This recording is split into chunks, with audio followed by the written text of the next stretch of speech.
बिस्मिल्लाहिर्रहमानिर्रहीम अस्सलाम वालेकुम। अपनी थोड़ी जी दौलत घट वेख के ते किसी की ज़्यादा दौलत वेख के जिंदगी च कदी भी शर्मिंदा नहीं होना, क्योंकि अल्लाह पाक का निज़ाम है। जिन्होंने अल्लाह पाक ने दौलत ज़्यादा दी उन्होंने ज़्यादा हिसाब देना पेदा, जिन्होंने थोड़ी दी उन्होंने थोड़ा हिसाब देना पेदा।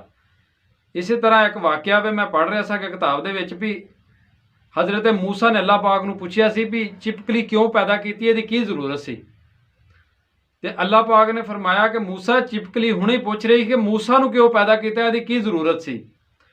इस तरह तुहाडे ते जो भी हालात ने ना, अपने आप ते इत्मीनान रखिया करो, सबर रखिया करो, ते किसी हल वेख के ना ते अपना जिहड़ा ना शर्मिंदगी वाला चेहरा ना बनाया करो, क्योंकि अल्लाह पाक ने मोर नूं मोर दा मुकद्दर दिता है, कौवे नूं कौवे दा मुकद्दर दिता है, ते इंशाअल्लाह तुहाडा मुकद्दर भी चंगा ही होवेगा।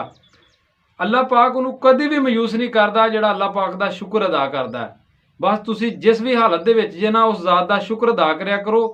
अल्लाह पाक ने जो भी चीज़ जिस भी हालत दे विच बनाई है ना, तो वही हिकमत है, वही हिकमत ते राजी रहा करो हमेशा ही।